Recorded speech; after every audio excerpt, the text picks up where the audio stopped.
VocalEye Almost Live Zoom. Lite Night. Lux Radio Theater's A Star is Born. Hosted by Christine Malec.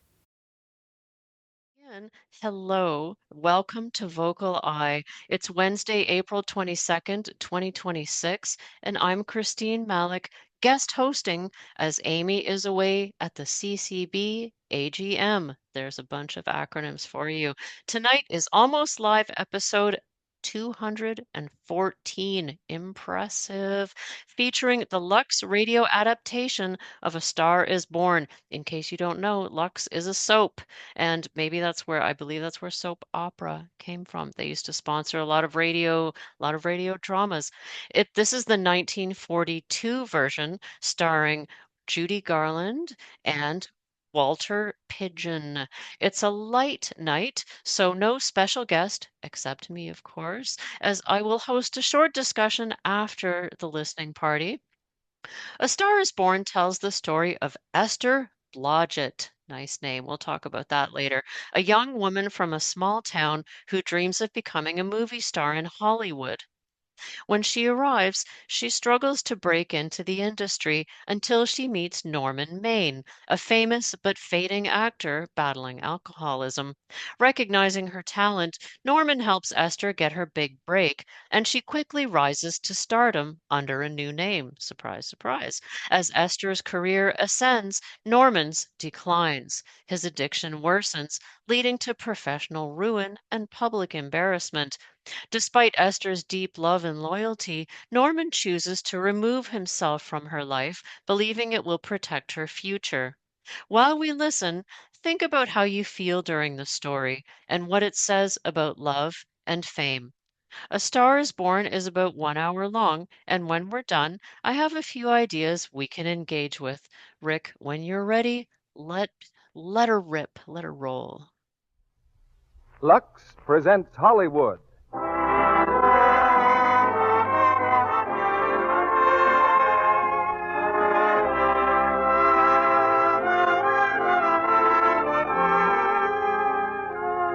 The Lux Radio Theater brings you Judy Garland and Walter Pidgeon in A Star is Born. Ladies and gentlemen, your producer, Mr. Cecil B. DeMille.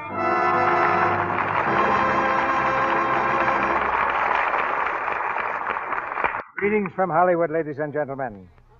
Among certain peoples, notably our good and brave friends, the Chinese, the passing of one year and the beginning of another is celebrated with fireworks. And taking a tip from them, we're going to touch off a dramatic Roman candle that will send a pair of stars flashing across the sky in a blaze of glory.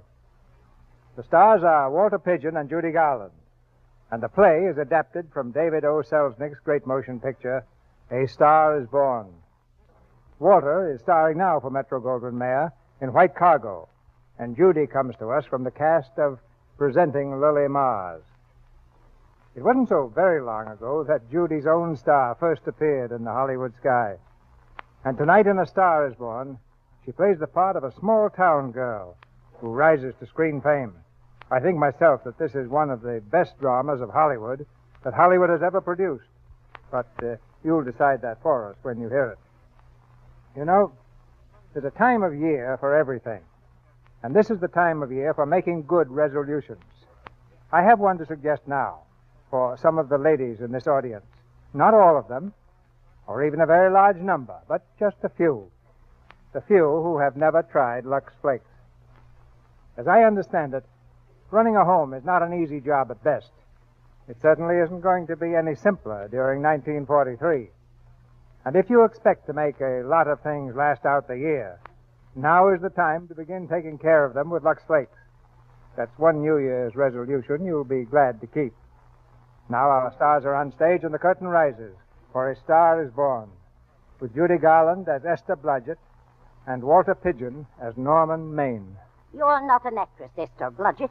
You're a North Dakota farm girl, and none too beautiful at that. And the sooner you stop dreaming about Hollywood and glamour girls and acting in pictures, the happier you're going to be.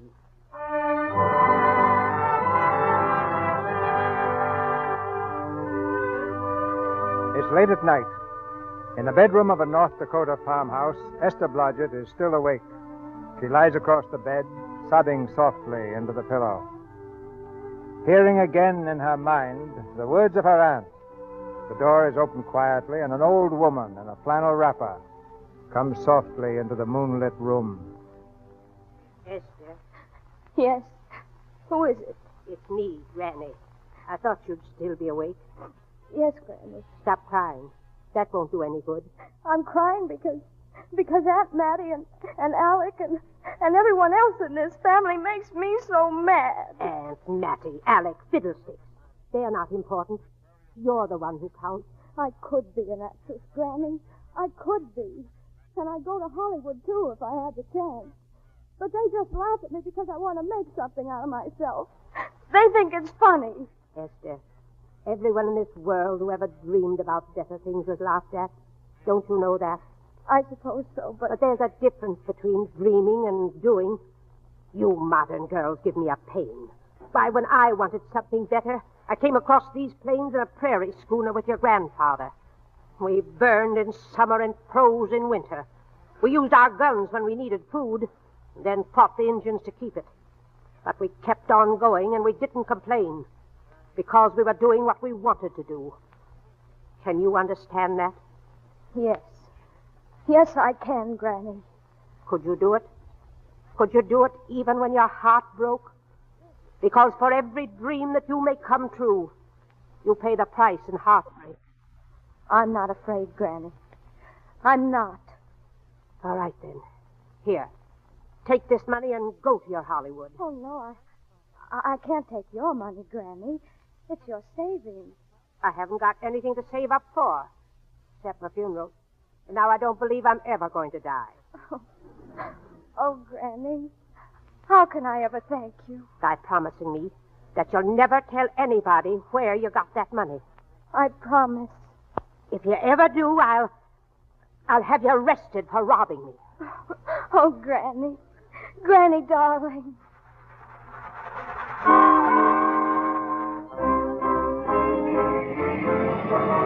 On Hollywood Boulevard, the heart of the movie metropolis. On your right, Grauman's Chinese Theater. Notice the paint blocks containing the hands and footprints of your famous star. We'll make a short stop here so you can inspect them at your leisure.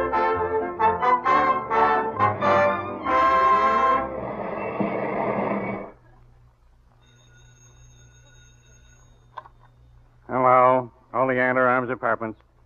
Yeah, we got a vacancy. $4, running water, convenient to all studios, no dogs, no cooking. What do you do? Oh, yeah? Listen, wise guy, don't waste my time. No dogs, no cooking, and no cowboys. Good afternoon. My name is Esther Blodgett. I saw your ad in the paper. That's why we put it there, miss. Day, week, or month, please. Well, it's a little hard to say.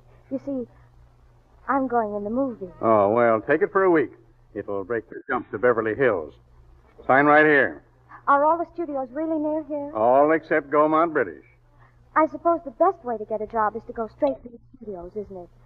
You know, I haven't any illusions. I'm perfectly willing to begin with a little bit of a part. Or even as an extra. $4, please, in advance.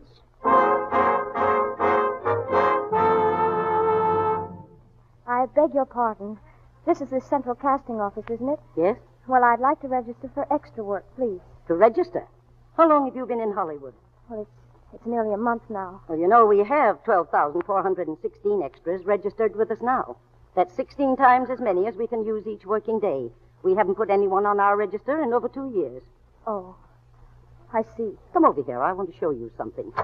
Try later, try later. Those four girls operate our switchboard. Every time one of those little lights flashes, it's someone asking for a job.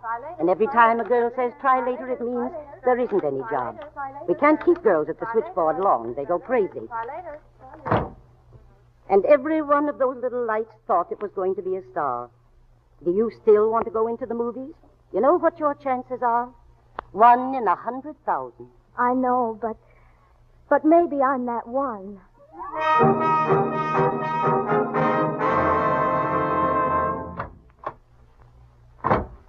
Afternoon, Miss Blodgett. Hello. Any phone calls for me today, Mr. Randall? Nope. I guess Sam Golden and Cecil DeMille are writing you letters instead. How was the luck today? There wasn't any. Maybe you don't go at it right. Well, if I haven't learned in 3 months, I guess I never will.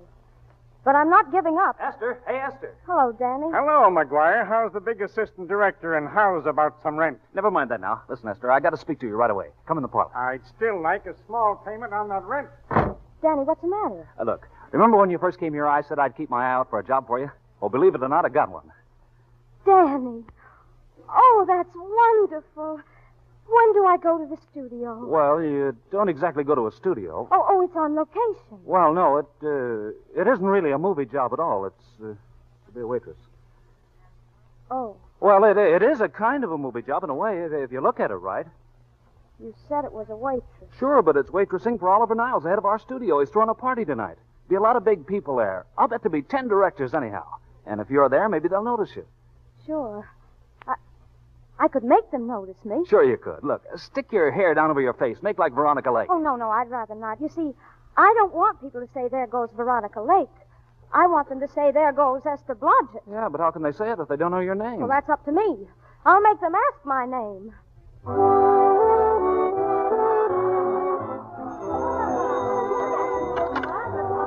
Mr. Niles' residence. Good evening. Hello. Let me speak to Oliver Niles, and quick. Yes, sir? Oh, Mr. Niles is for you, sir. Thank you, Smith. I'll take it inside. Hello? Oliver Niles speaking. Hello, Mr. Niles. This is your publicity department. Yes, Libby, what is it? Your publicity department begs to advise that your star, Mr. Norman Maine, has once again been thrown in the Los Angeles jug. What? That's right. Mr. Norman Maine, America's Prince Charming, was apprehended driving down Wilshire Boulevard with his siren wide open. He explained to the local police that he was a tree surgeon on a maternity case. Where is he now? I bailed him out an hour ago. He ought to be up to your place any minute. Will this be in the papers, Libby? No, it won't be in the papers. But that's a nice, expensive hobby of yours, keeping Mr. Maine's informal entertainments out of the public press. Look, Libby, you better find him and bring him here. Hi, Oliver. Nice party. Never mind, Libby. He's here now. I'll call you back. What's the matter, Oliver? You look worried about something. Do I? Evidently you aren't. All right, Oliver. Go ahead and say it. I've got it coming to me. Don't make it any tougher on me, Norman. I don't want to stand here and preach. Take a look at my side of it. I'm trying to make pictures with you, but you don't realize. I know. The costs are going up and the grosses are going down. It isn't that so much. I just hate to see you go the way of so many others. You're a great star, Norman, but you're starting to fall apart. Oh, Oliver, stop it. First signs are always the same. Not being able to remember your lines, the cameraman trying to cover up your hangovers, all because you've got to have a good time every day, every night. I've warned you for a long time, Norman. Okay, Oliver. You're a swell guy. You won't lose any money on me. I'll promise you that. I'll be ready for the curtains when the time comes. And when it does, here's my epitaph. For amusement only. Come on, let's get back to the party. Will you have some hors d'oeuvres? Hors d'oeuvres, Mr. Maine? The caviar is very good. No, thanks. Oh, wait. Maybe I will. Oh, very beautiful. I mean, very good. I've never seen you around here before. Well, I'm just working for the night. Hors d'oeuvres? Hey, don't go away. I'm starving. Oh, yes, sir. Now, let's see. Which one would you take? Well, they all look good, sir. Yeah, I believe I'll take caviar. Norman, Hello, Anita. Where have you been? looking for you mostly. Come on, I want to talk to you. Wait a second. Let's see. Caviar, anchovies, caviar. Take the tray away, please. Mr. Maine doesn't care for any more. Do you, Norman?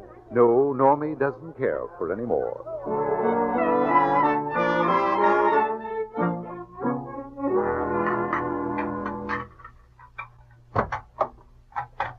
Greetings. Oh, hello. Hello. Mind if I help? In the kitchen? Won't they miss you? Oh, no, they'll just look under the table, and when they see I'm not there, they'll forget the whole matter. What's your name? It's Esther Blodgett. My name's Maine. I know. Oh, what's so funny? Well, I was thinking about all your fans. How surprised they'd be if they could see you now, helping me put plates away. They don't know my finer side. They'd be pretty envious of me, meeting you in person this way. Tell me, are you disappointed? Yes, a little. Well, what do you know? Oh, now you've done it. You've broken one of the good plates. Ah, don't worry about it. Makes the room look lived in. Tell me, Why are you disappointed in me? Well, I was sitting right behind you in the Hollywood Bowl that night you didn't want to be photographed, and you smashed the photographer's camera. Yes. Yes, I'm told I crept into many a heart that night. Oh, Mr. Maine, I'll never be able to explain this. 2 of them. You know something? You've got very pretty hair. You better get out of here. And a lovely mouth and a charming little smile. Oh, here you are. Anita, darling, come in. Come in. What are you doing in here, Norman? Who, me? Oh, I just wanted to be helpful. See? I see. Are you sure there was no other attraction? Well, it might be that old mania for putting plates away is coming back on me. Oh, Mr. Maine. Slipperiest plates I ever saw. You know, it's rather odd that I always know where I can find you if there's a pretty girl around. It's not only odd, it's embarrassing. And we aren't married, darling. Not yet, anyway. You're being deliberately insulting, Norman. I've put up with you as long as I'm going to. Now, dear, don't lose your temper. Remember, we must try to keep the voice low. I know you'll excuse us if we go on with our work. Oh, please. Let me help. No, don't hit him. Here, put that plate down, Anita. Oh. Mr. Maine, get up, please. Oh, he's unconscious. Unconscious? Now see what you've done. Oliver, I didn't do anything. I didn't. Hey. Huh? Oh, I thought you were unconscious. Come on, help me up. Are you hurt? Well, no more than usual. Listen, the wolves are on us. Come on, we've got to get out of here. Oh, I can't. The dishes aren't finished. Oh, yes, they are. Watch. Oh! Come on.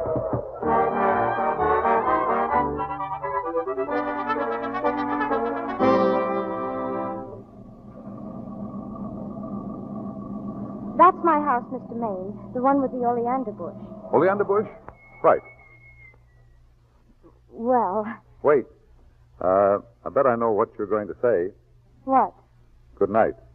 Good night and thanks. Oh, wait a minute. Do you realize that all I found out about you is that you're foolish enough to want to go into pictures? Why is it foolish? Look at you. Oh, that's what I mean. Now, I'd like to go into this matter rather thoroughly. Oh, that's awfully nice of you. You ever acted before? No. That is, I've never acted in anything important. That's all right, neither have I. I used to be in school shows, of course. They said I had a future. Who, your father and mother? No. The teachers in my high school in North Dakota. Well, they certainly ought to know. Well, just the same, I have got a future. In acting, I mean. And nobody had to tell me, except myself. Well, that's fine. Look, don't go in now. Let's go up to my place and talk it all over. Oh, no. Thank you very much, but I really must say goodnight. Well, wait a minute.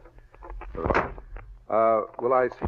Look, has anyone ever told you that you're lovely? No. Well, you are. Thank you. And one more thing. This is hard to say, but I want to say it anyway. On the screen, I'm well, you know. In private life, I'm well, you know. But whatever I do, I still respect lovely things. And you're lovely. Do you understand? I understand. And it's not that bump on my head that's doing this, neither. I'm glad. Good night. Good night. Hey, wait. Yes, what is it? Do you mind if I take just one more look? Good night. Good night.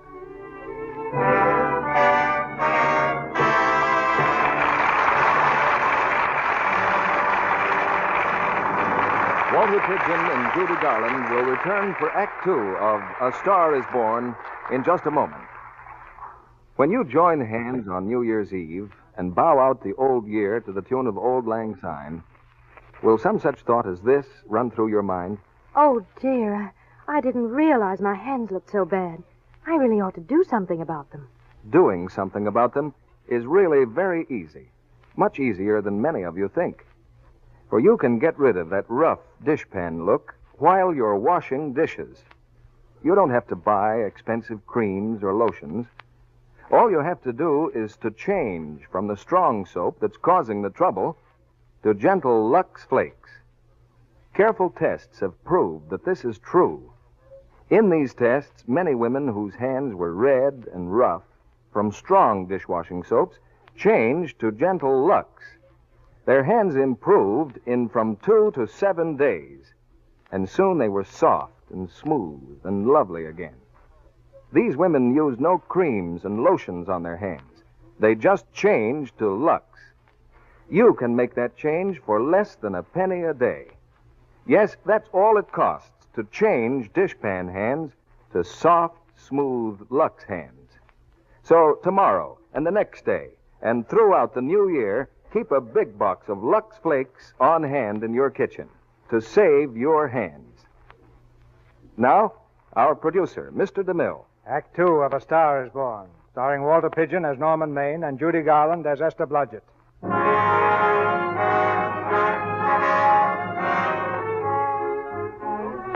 When Norman Maine left Esther on her doorstep, he went straight home. This was very unusual, but he did not go to bed. That would have been too unusual. It's 4 o'clock in the morning, and he's on the telephone to Oliver Niles. Hello? Hello? This Oliver Niles? Yes, this is Oliver Niles. Hello, Oliver. Hello. Oliver, you asleep? Not now, I'm not. Who is it? Good. This is Norman Maine. What? Who? Norman Maine. Norman, what have you done now? Are you in jail again? No, Oliver. No, Oliver, listen. Oliver, I met a girl. Oh, is that all? Fine. Oliver, this girl, she's beautiful. Yeah, she's beautiful. Yes, I know. You want me to give her a screen test. Oliver, this girl has got something. I know it. You know it. You knew all the others had something, too. No. No. I tell you, Oliver, she's got that sincerity and honestness. That sincerity and honestness. Makes a great actress. Well. I'll do the test with her myself tomorrow morning. How's that? Yeah. Oliver. What? Tomorrow morning, screen test. Yes, anything at all. That's fine, Oliver. I know you'd appreciate this little tip. I got another one that's 6 tomorrow. Good night.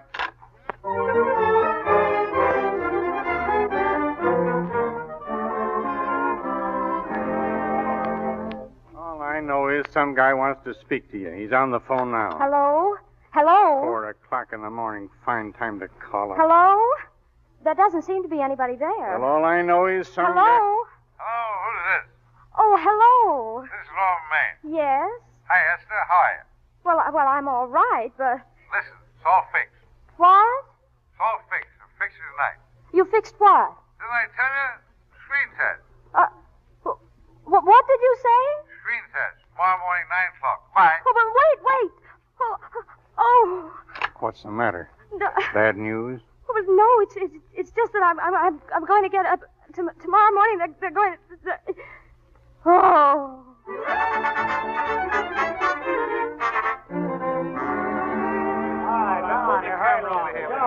All right. This is only a test, fellas. Get going. All set here. Now then, let's take it. Ready, Norman? Anytime. Where's the girl?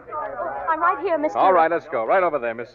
what's your name? My name is Right Esther. there. That's the girl. That's it. Okay, Rudy, let's go. You'll know your name soon enough. The whole world's going to know it. Well, I don't right? know. I'm so scared. Maybe I better not try it today. What do you think? Don't you think if I could wait until tomorrow, maybe... Come on.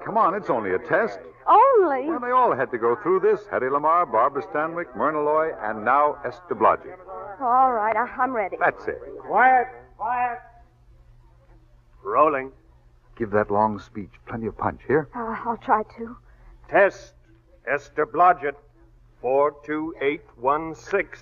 All right, Norman. You said you were going to stay. Have you changed your mind? Yes, I have. You're afraid, aren't you? That's what it amounts to. I suppose you could call it fear. But it's more than that, too. I'm ashamed for so many things. For ever coming here at all. For ever having loved you. But I'll never be free of you. I know that now. And I'll have to live with myself and my thoughts. And you can't run away from your own thoughts.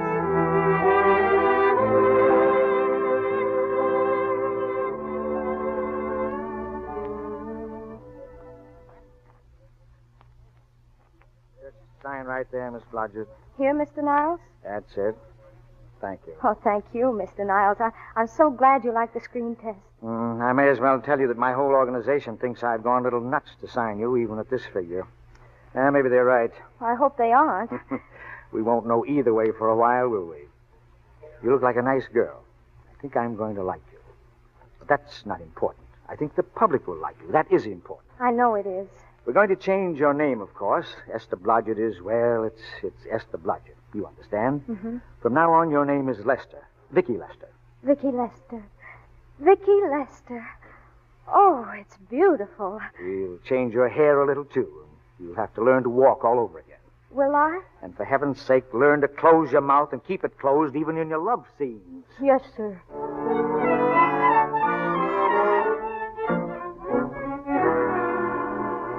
Good evening, everybody. This is Billy Moon again, the Hollywood star chaser. These tired old eyes have again been glancing over the latest pipe dreams of the studio publicity departments, and I find ravishing, but ravishing items concerning a newcomer discovered by Oliver Niles. A new starlet, a Cinderella of the Rockies named Vicky Lester. This charmer, according to the publicity department, couldn't be more divine. But this reporter will lay 4-1 that she'll never be heard from again.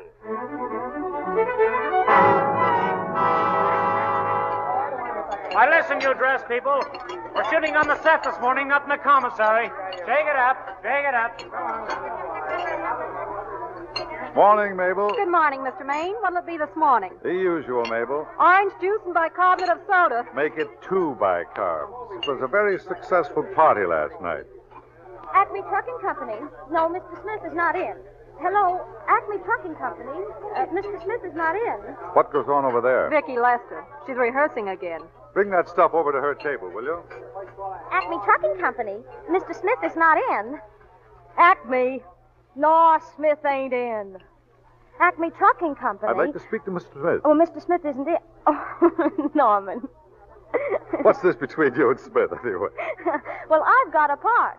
It's only one line, but it's in a picture. Oh, so it's ambition that made you break that date with me last night. Well, I had to be here so early in the morning. So did I, and I had to stay up all night to make it. You've started your picture, haven't you? No, we're still in the testing stage. Can't seem to find a girl for the lead. Gee, you'd think with all the girls there are that... Yeah, but this girl's got to be different. She's got to be little and cute and sweet and tough. Well, knock me down. What? Well, beat my brains out. Norman, what's the matter with you? Come on, hurry up. Finish that coffee. Where are we going? Oliver Niles' office. On the run.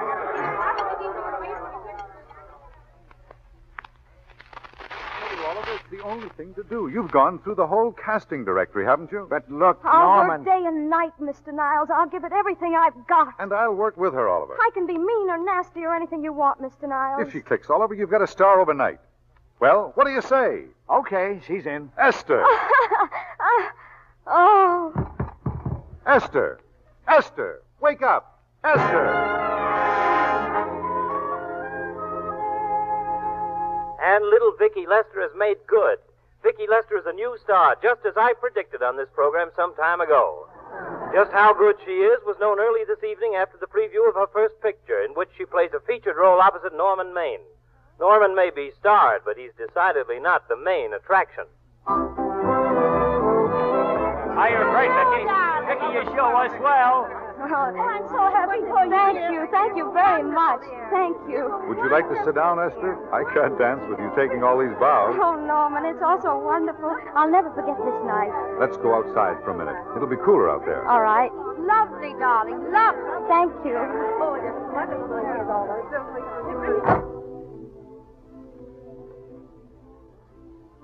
See those lights, Esther? Down there?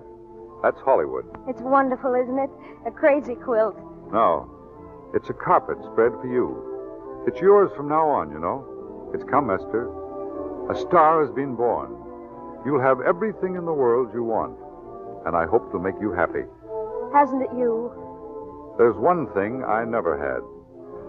Lots of times I've told myself I'd found it. But I always knew I was kidding. Still, I never stopped looking for it. Maybe it'll come. I think it has come, Esther. I only wish it weren't too late. Oh, it's not too late, Norman. It's not. You can't throw away your life the way I've thrown away mine and have anything left that's good enough. You can, oh, Norman, you can. You shouldn't tell me that, Esther. I'm afraid I'll begin to believe it. I want to tell you, Norman, and I want you to believe it because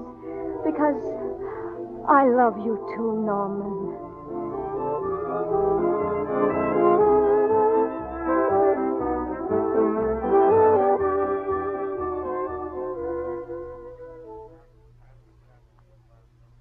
no. Maybe I'm not thinking fast enough this morning. What are you two trying to say? Just this, Oliver. We're going to get married. You're going to what? I guess you didn't read that line right, Norman. All right, I'll try it again. We're going to get married, Oliver. Both of us. Yes, to each other. What do you think of that? When? Where? We're going to elope in the conventional manner. What's the matter, Mr. Niles? He's trying to decide whether it's good for the studio. Is it, Mr. Niles? It is, and bless you, my children. When's it going to happen? Well, we thought we'd just sort of sneak out sometime. Oh, sure. But you mustn't hurt people's feelings. Matt Libby, for instance. He has a very sensitive nature. He'd feel offended if he didn't have a chance to congratulate you. Miss Horton, send Libby in here. I've been trying to keep him out. Hello, Niles. Listen to this. The screen's ideal romance blossomed into breathtaking reality today when Vicki Lester and Norman Maine, America's dream lovers, slipped through the portals of holy matrimony. How does that sound? Horrible? Oh, you see, Mr. Libby, we're going to elope quietly. Sure you are, sure. It'll be the biggest elopement this town ever saw. We'll get a tie-up with the Army and have an escort of 20 bombing planes all the way to Yuma. Make personal appearances in Denver, Salt Lake, Seattle, Vancouver. Let's make this thing international. Norman, is he going with us? I doubt it. Look, Niles, don't you think we can work this thing out better alone? No use bothering the happy couple with all these details. I'm sorry. We didn't realize we were in the way.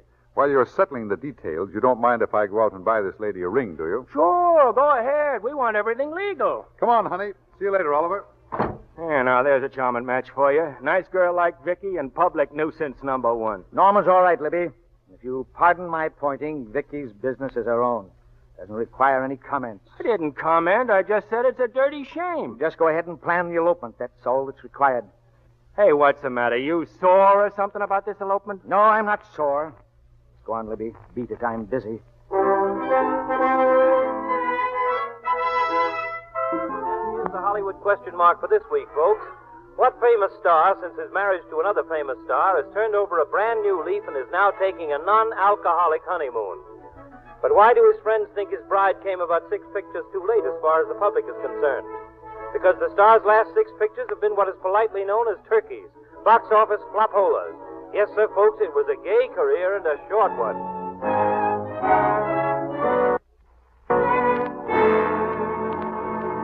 Norman, I just can't believe it yet. Would you mind telling me again very slowly? That is your new house. This is your new grass. Those are your new trees, and here's your new husband. Well, do you like the place? It's the most wonderful surprise anybody ever had. I kept thinking we were going to live at the beach house, and then this... Oh, we keep the house at the beach, but this is special. This is our castle, where we'll never use ugly words like contracts and pictures and careers. When we come in these gates, we'll check the studio outside. Oh, Norman. Hey, hold that pose. Oh, for the love of... That's it. Did you get that shot, Otto? Got it. Good. Caption, their honeymoon never ends. How are you, folks? Well, Libby, this is a surprise, and a very unpleasant one. I just dropped over to welcome you home. How are you, Mrs. Maine? Fine, thanks. Hello, Otto. Hello, Miss Esther. Well, my friends, this is a nice little place you have here. Very tasty. Libby, if you didn't like it, we'd sell it. All right, now let's get some more pictures. Now, if the bride will just sit here and the groom stand behind her, we'll have something unique. Swell. All right, Otto. Caption, their honeymoon still continues.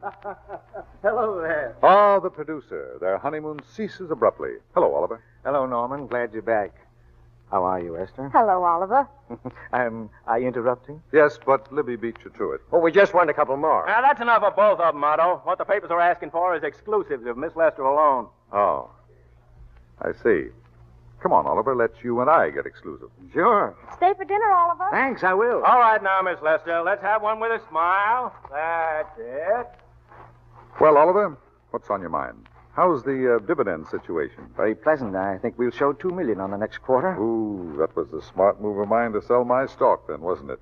Well, anyway, you can thank me for some of those dividends of yours. Hmm? Can't you? Oh, sure. Oh, that was a little too quick, Oliver. Enchanted Hour was a smash hit, wasn't it? Made Esther a star overnight. Yeah, and it should have. What about me? Let's wait and talk business at the office, Norman. Come on, let's have it. Didn't they like me? Well, maybe the part wasn't right. It was the best part of the year. Look, Oliver, do you think I'm slipping? Come on, give it to me. Then you take it? Go ahead. The tense is wrong, Norman. You're not slipping. You've already slipped. But my fan mail's still big. Norman, fans will write anybody for a photograph. It only costs 3 cents for the stamp. That makes photographs cheaper than wallpaper. But every quarter they pay for a theater ticket buys them the right to be a critic. Your last few performances, Norman, have not pleased your critics. Remember, I told you I'd be ready for the curtains when the time came? Well, here it is. Let's call off the contract and no hard feelings. Well, we're not quitting yet. I've got a swell script lined up for you, Norman. About Esther. If you think I'm going to get in her way... Well, as a matter of fact, as it happens, there isn't anything for her in this story. I more or less plan to star her in a picture of her own, maybe with that young Pemberton opposite her. He's coming along very nicely. Good for young Pemberton. All right, Oliver. We'll make a try at it. Let's hope it's not too late. Let's hope it's not too late.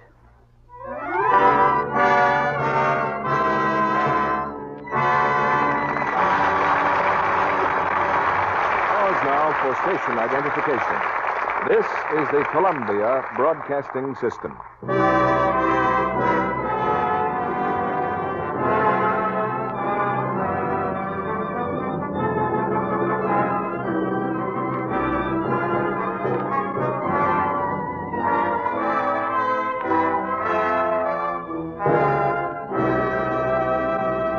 After a brief intermission, we'll hear Act 3 of A Star is Born, starring Judy Garland and Walter Pidgeon.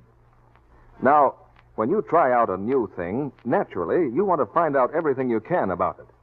Here are some of the things women have been asking about the new rayon stockings. Perhaps our answers will help to settle some questions in your mind. Aren't rayon stockings pretty much all alike? No more than all silk stockings were alike. For one thing, high-twist rayons usually have more elasticity, so they fit and wear better. How do rayons really wear? Well, that depends partly on the weight you buy. The heavier weights will naturally wear longer, as they do in silk. And wear also depends on the care you give rayons. If you rub them with cake soap or use strong wash-day soaps, you'll probably be disappointed. For those things weaken elasticity, and your stockings break easily into runs. So give rayon the same gentle care you give silk and nylon. Nightly luxing. Rich, lukewarm Lux suds save elasticity. Cut down expensive runs. Do rayons take longer to dry? Yes, and thorough drying is important. Rayon is temporarily weak when it's wet. Regains its strength only when it's dry all the way through. Your rayon stockings may feel dry before they really are. So it's safer to allow them from 24 to 48 hours drying time.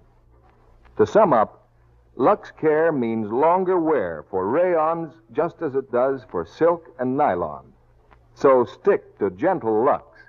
Over 90% of the makers of stockings, makers of rayon, nylon, silk, cotton, and wool, advise Lux Flakes.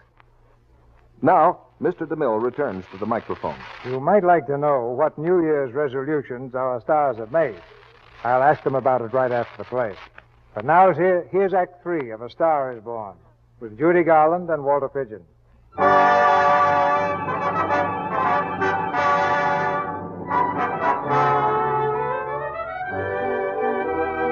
A year has gone by.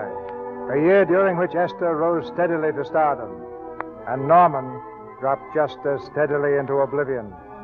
It's the night of the Academy Award dinner. At a table in the corner, Esther and Oliver Niles wait anxiously for Norman to arrive. The master of ceremonies is speaking.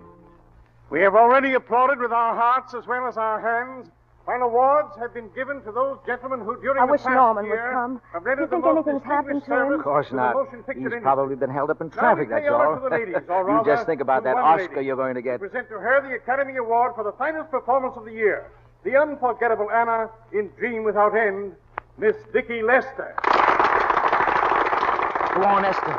Get your award. Oliver, I wish Norman were here. Right this way, Miss Lester. Congratulations. Thank you. What more can I say, Miss Lester?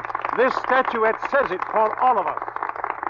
Ladies and gentlemen, when something like this happens to you and you try to tell how you feel about it, you find that out of all the words in the world, there are only two that really mean anything.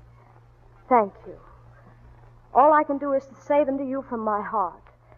All I can do is to tell you that I'll keep saying them just as long as I can. Hey! Hey! Norman. Very Oh, Norman. pretty speech, my dear. I want to be the first to congratulate you on that valuable little piece of bric-a-brac. Now I want to make a speech. Gentlemen of the Academy and fellow suckers, I got one of those once for best performance. Once don't mean a thing. People get them every year. Well, I want a special award. Norman, please. Something nobody else can get. I want a statuette for the worst performance of the year. I want 3 statues for the 3 worst performances of the year. I earned them, and everybody that saw those last 2 masterpieces of mine knows I earned them. What I'm here to find out is, do I get them or do I get them? Answer yes or no. Music, quick. Answer yes or no. Norman. All right, Esther, I've got him. Come on, Norman, come over to the table. Norman. Well, Vicky, dear, allow me to congratulate you. You must be terribly proud and happy tonight. Norman, dear. Oh, Norman. Esther, what have I done? Somebody give me a drink.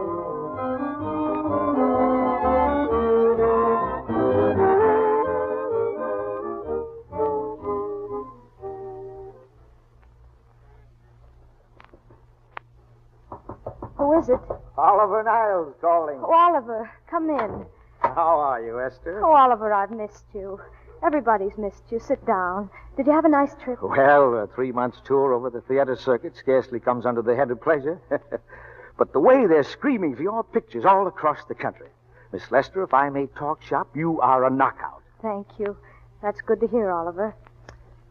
You've been crying, haven't you? Yes, a little. Why? Oh, I guess maybe it's just nerves. I'm worried about this next picture, Oliver. You needn't be. I just saw the first week's shooting. You're headed for another Academy Award this year. Really? Oh, thanks. That's encouraging. How's Norman? Norman? Well, he's trying awfully hard, Oliver. Has he been... Is he all right? He's gone to a sanitarium. Sanitarium? Well, it was his own idea. You see, he really wants to stop drinking, and I think he could if... I know. If he had a chance to work again. Well, maybe we can fix it. Oh, Oliver, could you? Could you do that? I think so. Oh, thank you, Oliver. But he mustn't ever know I told you. He won't know, Vicky. And you mustn't worry, do you hear? I want you to be good in this picture. I'll try, Oliver. It's all I can do for you.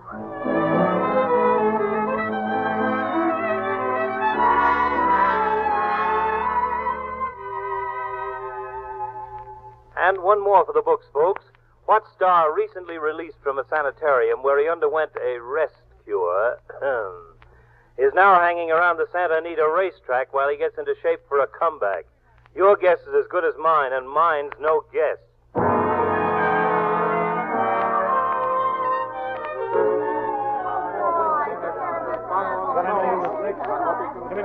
Hello, Charlie. Well, hello, Mr. Maine.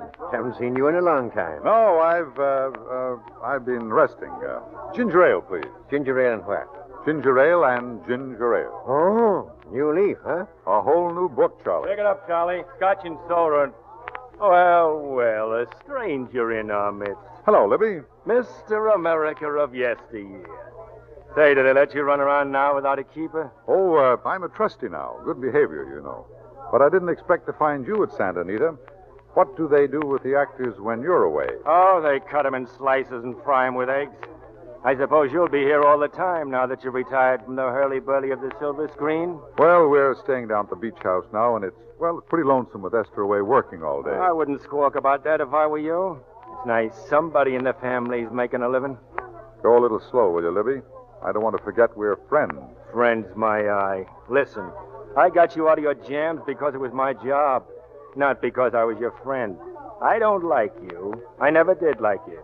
Nothing made me happier than to see all those cute little pranks of yours catch up with you and land you on your celebrated puss. Pretty work, Libby. Always wait till they're down, then kick 'em. Why, you're not down, actor. You fixed yourself nice and comfortable. You can live off your wife now. She'll buy the drinks and put up with you even if nobody else will. Why, you... Take take a swing at me, will you? Get up, you four-star ham, and I'll knock you down for cheap. Oh, throw him out. Drunk again. Get up there. Get up and get out of here. Don't bother to throw him out, Mike. He's just a harmless drunk. Well, okay, Mr. Libby, if you say so. Sure, let him go. What can he do? He can't fight any better than he can act. Hey, they're going to the post. Hey, Maine. You okay? Yeah, I'm okay. Give me a scotch. Double.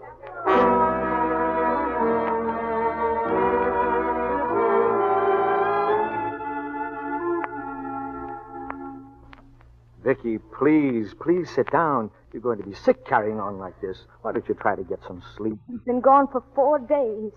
4 days and not a word. Oliver, how can I sleep? How can I do anything? Oh, Oliver, I can't answer. I just can't. Will you please? Hello? This is Oliver Niles speaking. What? Where? All right, thanks. Oliver, what's happened? Where is he? He's all right, Vicky. He isn't hurt. Well, they're holding him downtown in the night court. I'll go right down and get him out. What is it? What has he done? He's been arrested on a disorderly conduct charge. I'm going with you, Oliver. Esther, please, it isn't any place for you, and if it gets in the papers... What do I care about the papers? Norman's in trouble. He needs me. I'm going to him.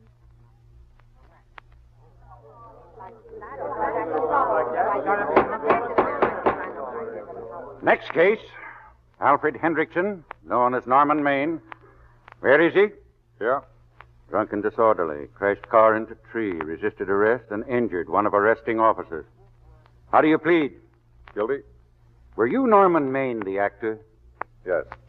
You've come pretty low, haven't you? 90 days in the city jail. Wait, please. Your Honor, I'm his wife. Yes, I recognize you, Miss Lester. Please, I promise you, Judge, this will never happen again. I'll be responsible for him if you'll just not send him there, please. You realize that this man, when drunk, is obviously a menace to public safety? Yes, You realize, too, the responsibility you would be assuming to the court and to the Commonwealth? I do. Very well. Sentence suspended. Prisoner remanded to custody of his wife. You may take him home, Miss Lester. Norman. Norman, are you all right, darling? I'm so tired, Esther.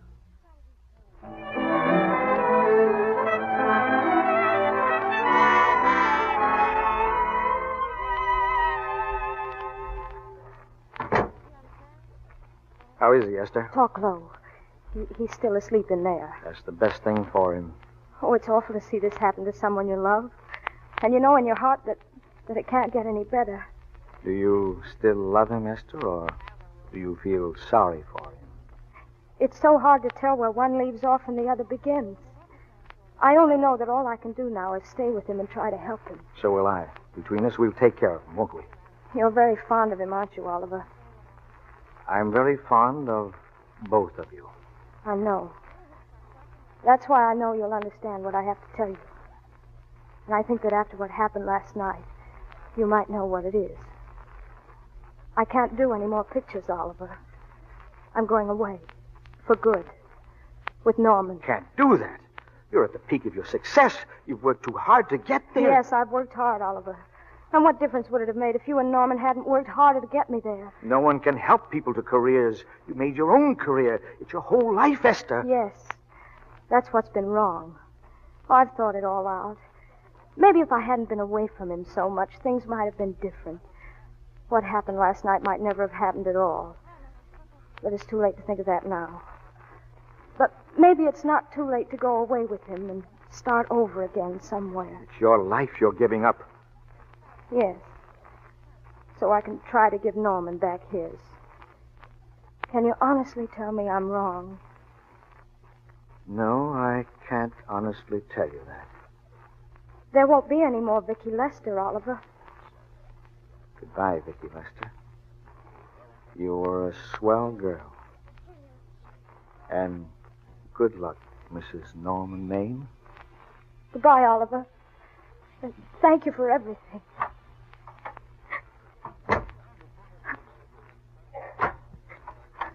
Hello, darling. Norman.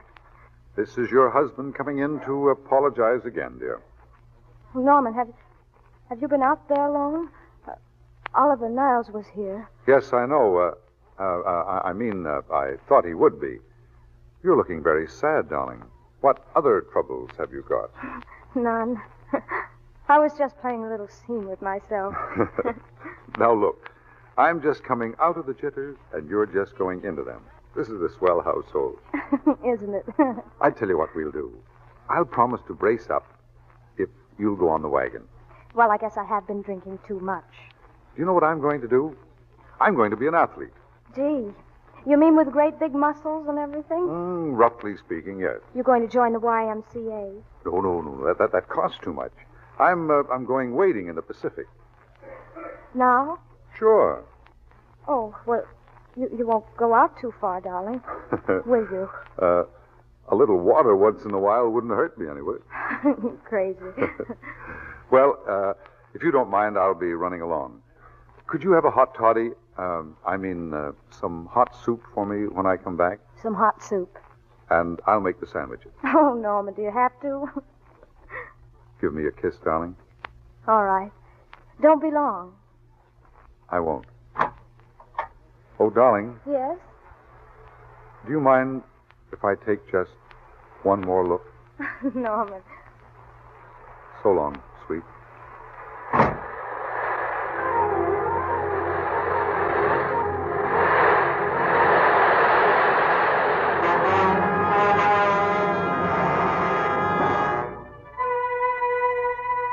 Paper, Norman Maine drowned. Paper, Norman Maine drowned at Malibu. Read all about it.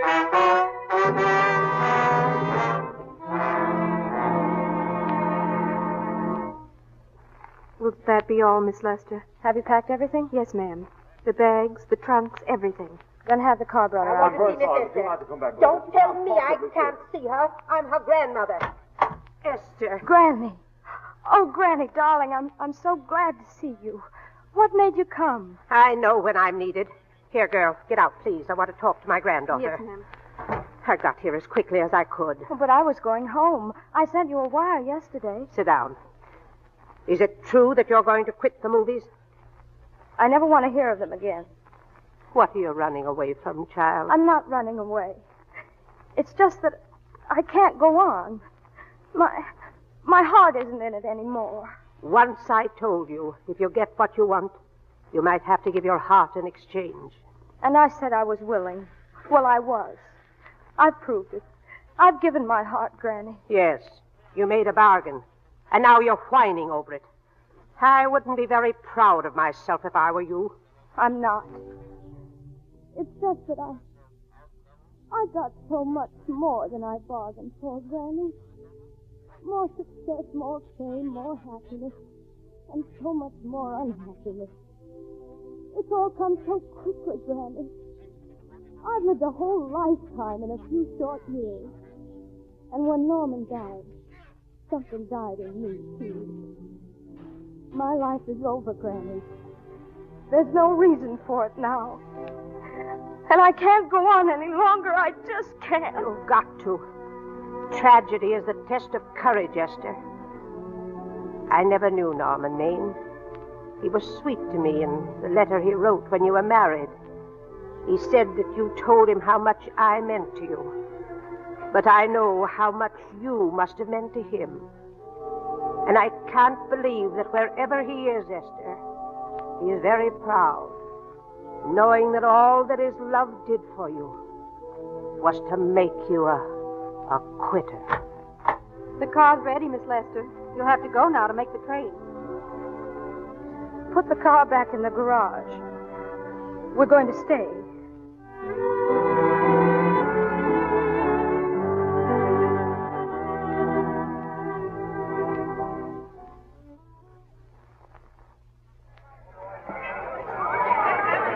Yes, ladies and gentlemen, it's a great occasion. The entire picture industry has come to the Chinese theater for this opening tonight to pay tribute to a great star, a girl who has won the heart of the world, Miss Vicki Lester. And now, if I'm not mistaken, Miss Lester's car has just driven up. Yes, there she is. I'll see if I can get her here to say a few words. Here she comes. No, wait. She's stopping, folks. I don't know what it's all about, but... What is it, Jim? Oh. Ladies and gentlemen, Miss Lester has stopped at the footprints of her late husband, Norman Maine. She's a little upset. I don't think we're going to get her up here. No, wait. She's pulling herself together. She seems to be all right, ladies and gentlemen. She's approaching the microphone now. Miss Lester, will you... Miss Lester, we're on a national hookup here. Your fans are hoping you'll say a few words to them. Would you please? Of course. Hello, everybody. This is Mrs. Norman Maine.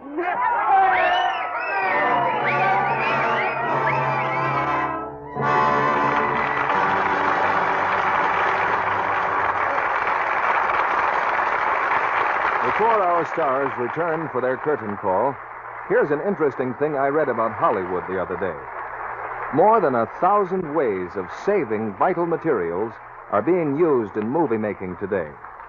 Yes, conservation, saving things so they'll serve longer, is important now. One thing that's playing a big part in saving precious fabrics for Hollywood studios is Lux Flakes. Leading motion picture studios use gentle Lux for all their washable costumes, so they'll stay fresh and unfaded longer and keep their true colors before the camera. Now, you can well believe that in times like these, the studios choose the care they know is really safe. Women know, too, from their actual experience, that Lux Flakes are wonderfully gentle, safe for everything safe in plain water. With gentle Lux care, there's no cake soap rubbing, no harmful alkali to injure fabrics or colors. So your dresses, blouses, sweaters, the children's clothes, your nice household linens will last longer, wear better when you Lux them. In your conservation program for 1943, make this your motto. Don't trust to luck, trust to Lux. Now, here's Mr. DeMille and our stars. If ever a performance deserved a curtain call, it's A Star is Born. And here are the two stars responsible, Judy Garland and Walter Pidgeon. Made any New Year resolutions yet, Judy? Sure. More bonds, less butter. Can't go wrong on that. What's yours, Walter? Well, for one thing, I'm cutting down on conversation. And I'm going to try to get other people to do the same thing. Of course, that may get me in trouble. I suppose you mean conversation about the war, Walter. Yes, it's all summed up in one slogan, Judy. Careless talk costs lives. Or if you like it even shorter, zip your lip. On little bits of military information. Yes, that's the way modern espionage works. It's like a gigantic news-gathering agency piecing together hundreds of seemingly unrelated facts. No more beautiful blonde spies? Well, I haven't seen one recently, Judy, even in pictures. Well, how do you figure not talking is going to get you in trouble, Walter? Ooh, from now on, Judy, when somebody says to me, my brother is sailing tonight, they just gave him a tropical sun helmet, I'm going to suggest that it's dangerous talk and might sink that brother's ship if heard by the wrong people. I may be sticking my neck out, but it's for a good cause. If everybody joins that crusade, Walter, the enemy agents will starve to death. Good luck with it. I have one question, CB. No military information involved. What's your play next week?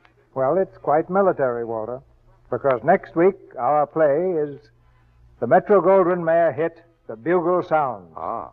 And our stars will be Wallace Beery and Marjorie Rambo.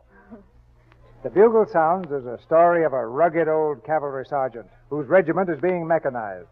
But mechanizing Wallace Beery is a man-sized job for any army. So don't miss this drama of adventure in tanks and jeeps next Monday night.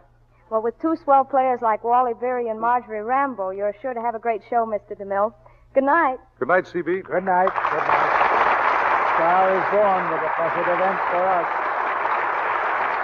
This coming week, we turn the page on a new year. 1943 holds nothing but promise. The promise of a clean page. The record that will be written there 1 year from today will be what we make it. We will have only ourselves to praise or blame. The man on the fighting front, the man and the girl in the machine gun factory, the farmer in his wheat field, all have a personal part in making the history of this year. And when the day of victory comes, as it must, they can all say, "This day is mine." And a free radio, a free press, and a free screen will join free men and women everywhere in hailing not just a new year, but a new era and a bright new world.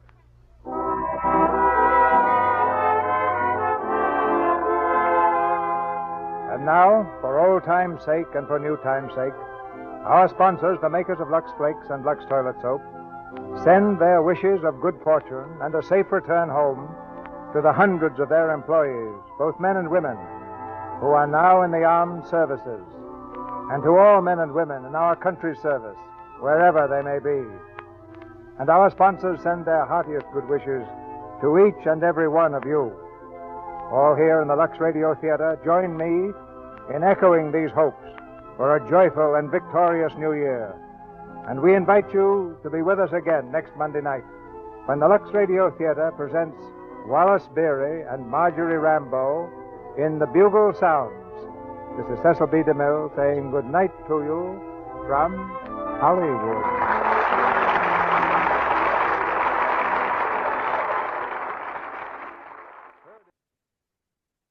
And welcome back to 2026. I feel like we've been on a journey through time there. There was a lot in there that really stuck out for me. I was noticing the the kind of the view of Hollywood as an idealized view of Hollywood that maybe some people still have, but maybe we're a little more cynical about, and yet Hollywood endures, it's still there.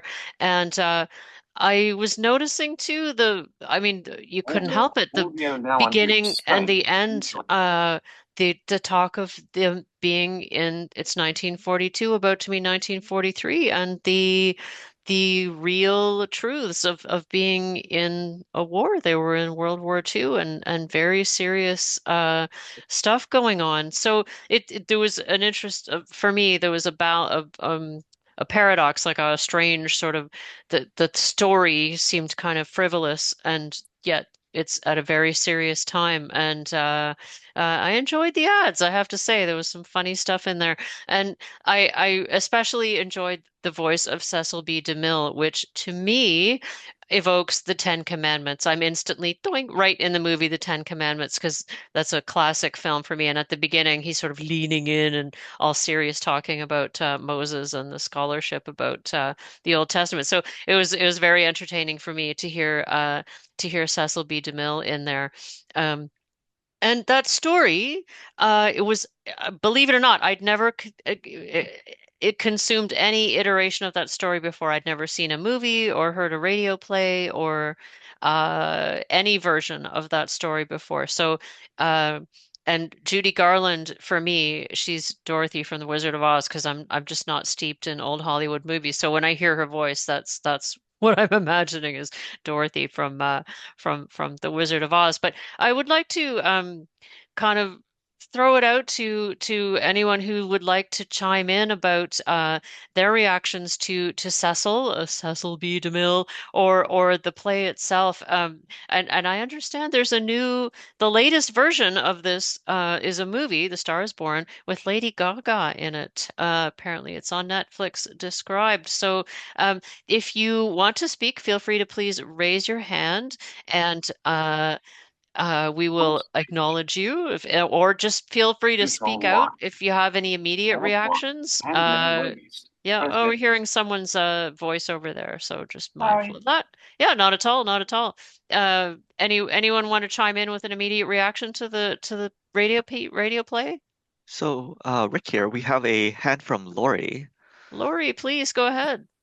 Well, first I want to say I know about Hollywood because my father worked in the motion picture business for 30 years. Really? Really, So really? I Oh, know about acting and how long it takes to get a show done, everything. And my father was one of the people who did work on the Ten Commandments. wow. Ooh, I have goosebumps now. Wow. Yeah, he did a lot of movies and everything. well, unfortunately, he's not with us anymore to talk about what he used to do. He worked with a lot of people, and seeing this Hollywood back in the time when my parents were kids. Mother was born in 1937, and my father was born in 1935. So they were like 7 and 5 years old during the World War and all this. So seeing this reminds me of them, what they had to grow up with. Of course. But, my father always told his kids, don't ever get in the business. Don't ever do it. Oh, is that so? Because it's tough. It's really tough to be in the motion picture. Even now, I talked to somebody about a month ago who is in the business and he's getting out of it because it's just too hard. Everything. So seeing actors like now, like we did tonight, you're not seeing them like today like you used to. You know. How do you mean? What do you mean by that? I mean, they seem like most actors nowadays are more spoiled and they want everything their way. Back then, when they did it in the 40s and 50s, they weren't, I think they were more focused. And even when my father worked in the business, they were more focused than what we see nowadays. Oh, interesting. Interesting. What I see as myself, as a daughter of somebody who worked in the business, and how different people are now than it was back, 30, 40 years ago. I like seeing this old stuff. And I will say in my own collection here in my computer, I have the whole collection of the radio mystery shows that, they would. Barbara Campbell has left the meeting. Have the creaking doors and you would have to listen to the mysteries. I have a whole collection of that in my computer. I'm a person who likes the old time radio shows. Why do you like them? What is it about them? They're enjoyable. They remind me, on Sundays when I was at the blind school, we'd all get around and listen to them Sunday nights and, enjoy that. So it kind of reminds me of that. And I have lots of friends who really like it too. So, which is nice and everything. So that's my view of what I think. And I like seeing the audio, the movie tonight. It was kind of nice, to have something easy to listen to. And thank you for that. House, so I will say that. I really enjoyed that moment at when Granny at the beginning, she says, I'm making wiggly air quotes, you modern girls give me a pain. I really enjoyed that. You modern girls give me a pain. I really want to quote that. I really want to say that to somebody. Anyone else? Is there anyone else? Yeah, Rick? So up next, we have Ben. Ben, go ahead, Ben. Hold Y. Hand now raised. Hold Y. Christine? Yeah. Go ahead, Ben. I gotta say, that was the most awesome radio play that has ever been on VocalEye. Oh my gosh. And I wanted to say you did an awesome job guest hosting. Oh, that's very kind. Thank you. Thank you. You have these plays are totally amazing. And I just can't stop thinking about this play. It's been an awesome show. Why did you like it? What about it was so entertaining for you? That they had I'm gonna say they had all the actors had good airplay. What does that mean, airplay? That means they were able to get into and do they were able to get into all of the pieces and put it into one really awesome production. Okay, and these are film actors normally, right? I guess Judy Garland, obviously, and Walter Pidgeon. I don't know who he was. Yeah. Do you know who he was? No, unfortunately. Okay. Yeah, I assume he was a screen actor. I think so. Yeah. Okay. And is this so Ben, you listen to some old time radio stuff. Is this sort of a good version of old time radio? Is this kind of what you expect from that genre? Definitely, and it's very nostalgic. Yeah, very, very, very. Very, very nostalgic. All right, Christine, I'm going to turn it over to someone else, but thank you. Thank you, Ben. Christine? Yes. Because you'll be wrapping up momentarily, I'm going to sign off and say goodnight to you all. Okay. Thank you, Ben. Have a lovely evening. Rick, is Talk there to any more raised hands? We have a couple. Next up, Okay. we have Megan.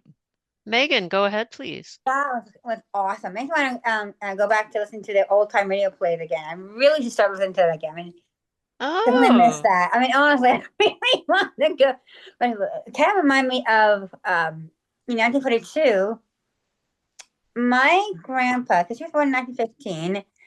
So, no, 17, sorry, 17. 18, 19, 20, 21, 22, 3, 4, 5, 6, 7, that's 10. 8, 9, 31, 2, 3, 4, 5, 6, 7 is 28, 9, 41, 2. She would have been 23 at the time. Mm-hmm. And I thought, Grandpa never listened to this. Well, he might have listened to it. I don't know. I should ask him now. No, he's already gone. He's already passed. Yeah. And same with Grandma too. She would have been maybe older. So they probably did. They probably would have heard They might have, this. yeah. They might have, yeah. But they came kind of in 1948. But where did Esther came from? Like New York City. I can hear the accent, like the Esther. Didn't they say North Dakota or something? Ooh, I think it was North Dakota. Yes, yeah, I it was think North it was Dakota that she came from. Yeah, North Dakota. Tornado Alley. Whoa. Tornado Watch out for Alley. that. Oh. Yeah, and so I wonder about the character, like her exposure to Hollywood would have been going to movies, I guess, and maybe movie magazines and hearing things on the radio too. And so I wonder what she expected to happen when she got to Hollywood, because very, very different culture. And she was alone, which is takes a lot of bravery for a young woman, as Granny said. Takes a lot of bravery. And yeah, North Dakota, very, very different from Hollywood. So obviously the character has some bravery to take that on. She was Judy Garland, who actually she also Wizard of Oz was played also on the prairies as well in 1940s as well. So he must have played that after the Wizard of Oz, right? Or was it before? Was it Wizard of before?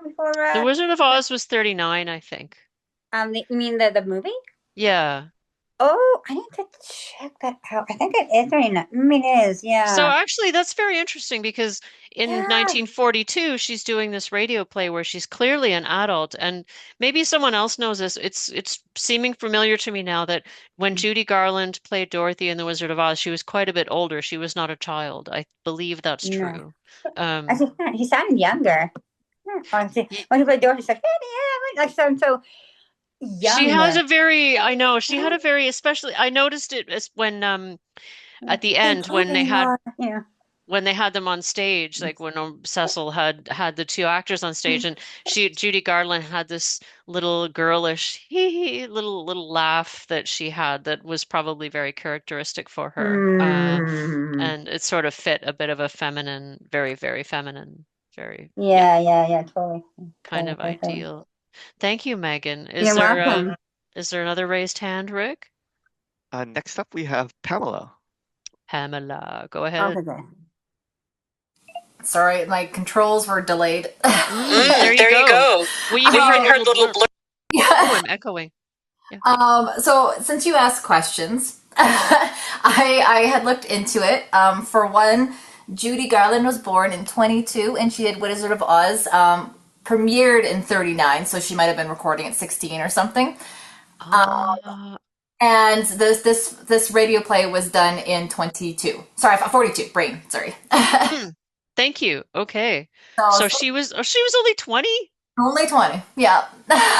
Oh my gosh. And she was famous by then, right? I assume. So yeah. Well, The Wizard of Oz definitely made her famous. Yeah. On another note, Walter Pidgeon. He's actually Canadian originally. He moved he grew up in Canada, born in Canada, and he fought in World War I for Canada. Oh my goodness me. Wow. Okay. Mary Pickford, we just keep exporting them. Mike Myers, just keep Right? sending him down there. He started in silent film and then became very famous from there. I don't know a lot of the films, but I also don't know a lot of the older films. So Yeah, that's very interesting. He's got a good voice. He's got a good melodious kind of radio voice. What did you think of the play, of the radio play? I really enjoyed it. I don't know Yeah. if I would say it was my particular favorite, but I really still enjoyed it. I Mm-hmm. thought the characters were well owned and it had a good flow. It kept me engaged. It definitely gave a sense of the vibe of what, expectations of the day versus certain things that were said, and you're like, oh, that would so not happen now. Like That's a very good observation. Like they kept calling her Mrs. Norman Maine, and I just cringed inside every time that that happened. right? That's like the yeah. It's totally okay for her to give up, her career. That was so rare for a woman to have a career that, to Hmm. save him from his alcoholism, but that wouldn't have been the same on the flip side, probably. Yeah, and interestingly, like I know I did, and he it that was a really interesting. He just he opted out. He clearly didn't want her to do that, and it was Yeah. Granny. It was old Granny who came in and told her to stick to her career. Well, Granny. I think it destroyed him that he wasn't able to be involved. But I think part of the reason that, he passed, let's say, was also not wanting to, he knew that what she was giving up, you know. That was just my Mm-hmm. reason of the moment.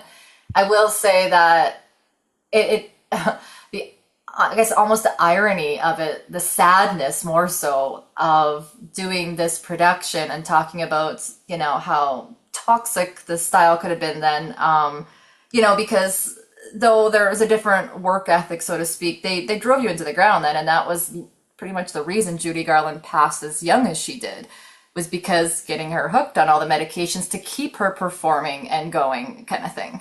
So it's just the idea that she's doing this play talking about this addiction due to the job and that literally was a part of her life. It's just sad. I don't know the details of her life. Did she have addiction issues? They gave her multiple drugs to keep her performing when she was absolutely exhausted. So like uppers and such to keep performing and Oh, counters to sleep, which you can't be taking the same at the same time, like okay. because it was Yeah. the same schedule and they didn't have the same rights then back then. Yes. You know, so Yeah. it's just go, go, go. If you're not earning us a dollar, get out. Yeah, very exploitative. I couldn't help wondering too, like when I mentioned the idealized version of Hollywood where, you know, young woman goes to the city and becomes, look, she gets spotted and she has a love story and she gets this career. And we know that often the truth was much darker and Yeah. much darker and more exploitative. And so that was at the back of my mind too. It's like Hollywood is making these self-reflexive pieces showing how great Hollywood is and how we should all want that. And what that was probably really quite different from how they portray it in Yes. their own reflection. I don't Yeah. know about you guys, but I know I even recoiled slightly when it was, the oh, you're just so beautiful, you're just so beautiful, you're just so beautiful. Come on, Uh-huh. and it was just like, oh gosh. When's this gonna stop? You just want to keep looking, look. Okay, that's nice. Is that really? Yeah, I know. There was creepy. There was a creep factor for me too. Yeah. I am curious. Think it was Lori that was speaking earlier. What her father did in the industry. I was really fascinated by that. Lori, can you share? Are you willing to share that? What your dad did in the film industry? Oh, Lori might be muted. That's okay. That's totally fair. Yeah, no worries. No worries at all. Thank you. Okay. Oh, I, are you there? I'm here. I can Oh, hear. there you are. My father was a first assistant and a second assistant director. Oh, So wow. Wow. Oh. and he did it for a long time. He worked Mm-hmm. on Fantasy Island, Oh. to Heaven, Please Don't Leave the Daisy, High Chaparral, Highway to Heaven. He worked on all those shows, worked on some movies, and everything. So my father worked hard in the motion picture business, plus raise 4 children and try to keep us all sane. Oh, thank you for sharing that. That's really You're welcome. interesting. I we enjoyed going to the studio and watching my I dad bet. work and see the actors perform. That's a rare opportunity. Yeah, for sure. Experience. Sure. Any other hands raised there, Rick? Speech on VocalEye, vocaleye.ca. Special thanks to our funders, the Canada Council for the Arts, the British Columbia Arts Council, the Province of British Columbia, and the City of Vancouver.